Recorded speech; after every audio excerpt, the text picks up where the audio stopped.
Welcome to જય માનપણા kitchen. હું લાબી આહિર આપશો ને મારા જય દ્વારકાધીશ. તો આજે આપણે બનાવીશું વધેલા ભાતનો એક નવો જ નાસ્તો. તો તમે જો બપોરના સમયે દાળ ભાત બનાવ્યા હોય અને જો થોડો ભાત વધ્યો હોય તો તમે કંઈક નવું બનાવી શકો છો. તો જો સાંજના સમયે ભાત વધ્યા હોય ને તો સવારે નહીં બનાવવાનું અને તે ભાત સવારે નહીં ખાવાનું, તેનું ખાસ ધ્યાન રાખવાનું. જો બપોરે ભાત વધ્યા હોય તો તમે તેને સાંજે ઉપયોગમાં લઈ શકો છો.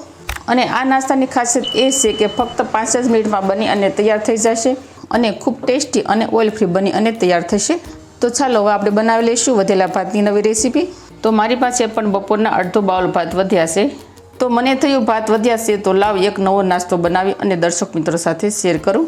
તો હવે આ ભાતને આપણે બીજા બાઉલમાં ટ્રાન્સફર કરી લઈશું. તો હવે આપણે સૌથી પહેલાં રૂટિંગ મસાલા ભાતની અંદર એડ કરી દઈશું. તો રૂટિંગ મસાલામાં આપણે સૌથી પહેલાં લઈ લઈશું સ્વાદ અનુસાર મીઠું.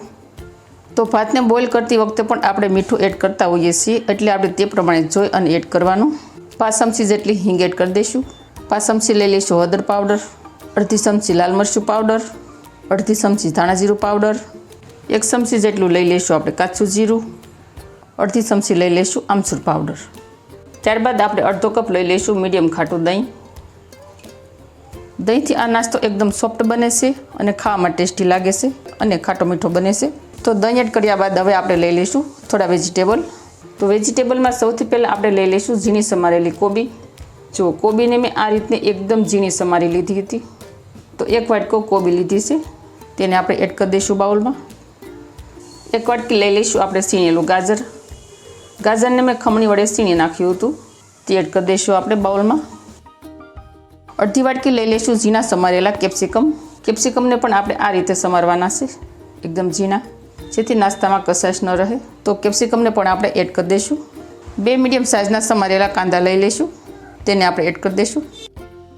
1 મીડિયમ ટમેટું કટ કરેલું લઈ લઈશું. તો તમે જો કાંદા ન ખાતા હોય તો તમે કાંદા સ્કીપ પણ કરી શકો છો. તો બાઇન્ડિંગ માટે અત્યારે મેં લીધો છે ચોખાનો લોટ. તો તમે ચોખાના લોટની જગ્યાએ ચણાનો લોટ પણ લઈ શકો છો. અત્યારે હું ચોખાનો લોટ એડ કરું છું. ઉપરથી થોડા લીલા ધાણા એડ કરી દઈશું. તો હવે આ બધા ઇન્ગ્રીડિયન્ટ્સને આપણે સરસ રીતે મિક્સ કરી દેવાના પહેલાં, અને પછી જો આગળ પાણીની જરૂર પડે તો જ પાણી એડ કરવાનું, નહીંતર પાણી એડ નહીં કરવાનું.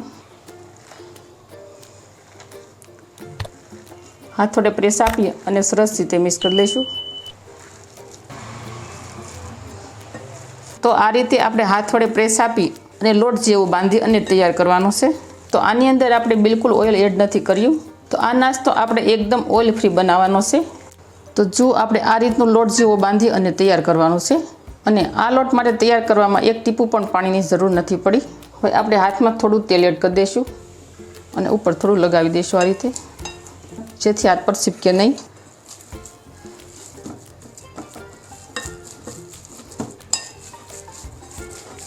તો આ રીતે આપણે લોટને સેટ કરી દઈશું. તો લોટની થિકનેસ આપણે આ રીતની રાખવાની છે. જુઓ, આ રીતનું ઇઝીલી રીતે ગોળનું વળે ને તે રીતે આપણે લોટ તૈયાર કરવાનો છે. હવે આ લોટમાંથી આપણે તૈયાર કરવાની છે ટિક્કી, જે નાના બાળકોને ખૂબ પસંદ છે. અને આ રીતે તમે નાસ્તો બનાવી અને નાના બાળકોને લંચ બોક્સમાં પણ આપી શકો છો. તો જો આપણે આ રીતની ટિક્કી તૈયાર કરવાની છે, એકદમ સરસ ગોળ રાઉન્ડ અને પતલી પતલી. જો આ રીતની આપણે થોડી પતલી રાખીશું ને તો અંદરથી કાચી નહીં રહે. તો સેમ પ્રોસેસથી આપણે બીજી ટિક્કી પણ તૈયાર કરી લઈશું.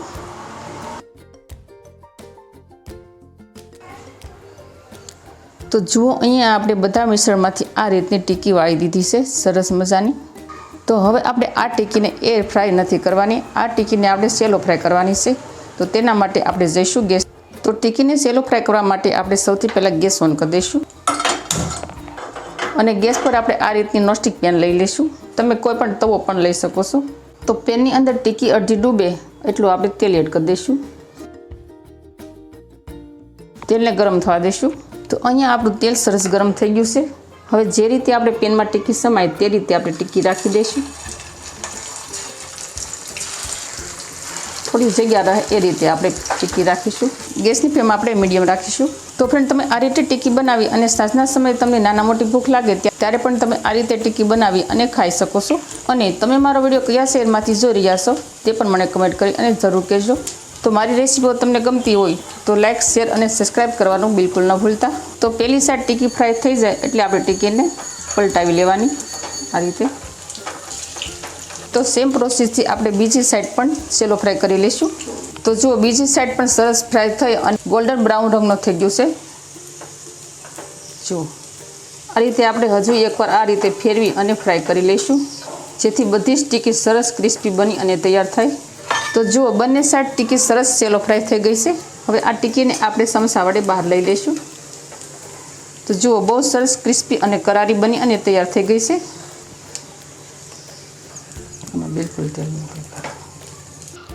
તો અહીંયા આપણો ટેસ્ટી વધેલા ભાતનો નવો નાસ્તો બની અને થઈ ગયો છે તૈયાર.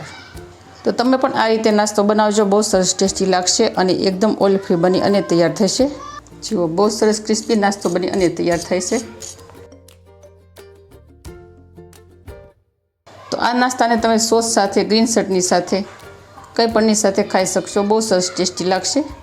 તો મારી આવી જ નવી રેસીપીઓ શીખવા માટે જય મા અન્નપૂર્ણા કિચનને સબસ્ક્રાઈબ કરી દેજો. વિડીયોને એક લાઈક જરૂર કરજો. ફ્રેન્ડ અને ફેમિલીમાં વધુને વધુ શેર કરજો.